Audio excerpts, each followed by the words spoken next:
Assalomu alaykum hurmatli obunachilar, sizlarga salom beraman. Bugungi Surxondaryo viloyati Angor tumani Qarasuv qishlog'idan bo'lyapti. Gulzor mahallasidan Dilbor opaning xonadonlari sotilyapti. Tomorqasi. Bu yerda xonadoni ham bor. Ikki xona uy ham qurib qo'ygan. Bu yerda fundament bor. Mana bu xonadonim. U kishiga qarashli. Mana shu bitta, ikkita, uchta fundamentni sanaysiz. Bitta bu va o'rtada shkaturka bo'lgan va hamda g'isht bilan terib qo'ygan joy. Bularga hozir narxlari keladigan bo'lsak, pul zarur bo'lganligi uchun, o'zlari Toshkentga ko'chib ketayotganligi uchun 20 milliondan arzimagan narxda qo'yib qo'yibdi.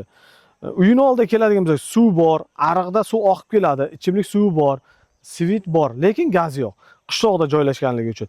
Men o'ylaymanki, bu yerda ekin-tekin qilish uchun yoki ikki xo'jalik xonadon istab yurganlar bor, uyda 10 kishi yashayotganlar bor yoki 15 kishi yashayotganlar bor. 20 sotuvdan iborat bo'lgan xonadonim sotilmoqda hozir. Bu videoni YouTube uchun tayyorlayman. Shunga deganda ko'pchilik obunachilarimiz mana shunaqa tomorqa izlab yurganlar bo'ladi-da. 20 sotuvdan iborat, kelasiz, yana o'lchab olasiz. Hujjatlariga garantiya berishyapti o'zlari. Notariusdan hech qanaqa muammosi yo'q, oilaviy muammo ham yo'q. Bir kishi nomida kelasiz, nomingizga o'tkazib olasiz. Bu videoga bitta like bosib qo'ying va kanalga obuna bo'ling va kommentariyada o'z izohlaringizni qoldiringizlar. Bu yerda esa hozircha vaqtincha yashab turish uchun ko'rib turibsiz, ikki xona qurilgan, ichi tayyor holatda turibdi. Bemalol yana ichida nimadirlar qilish kerak bo'lsa, qilib olib yashashingiz mumkin.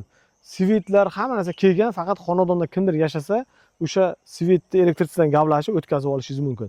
Men uchun manfaatli video bo'ldi deb o'ylayman. Sizlar uchun hurmatli obunachilar, bemalol kelib, qulay lokasiya joylashgan, ariqda suv bor, ekin-tekin qilish uchun uyingizni chiroyli qilib bir mol-pol nimadirlar qilishingiz ham mumkin. Atrofni ko'rsating, qanday kattaligini buni. Hozir mana qo'shnilarni ko'rib tursiz, beda ekib qo'yibdi. Atrofda juda ko'p hamsalari bor, mana qo'shnilar joylashgan. Bu tomonda ham qo'shnilar joylashgan. Bemalol molxona qilib nimadirlar qilsangiz bo'ladi. Men agar o'zimni pulim bo'lganda dovni sotib olib mana shu yerga kelardim. Afsuski, meni hozircha uncha pulim yo'q uchun meni obunachilarimni, mana shu musofirda yurgan, Rossiyada, chet elda yurgan obunachilarim uchun qilyapman bu videoni. Chunki chet elda yurgan odam uy olaman, mashina olaman, tomorqa olaman deydigan obunachilarimiz bo'lishi mumkin.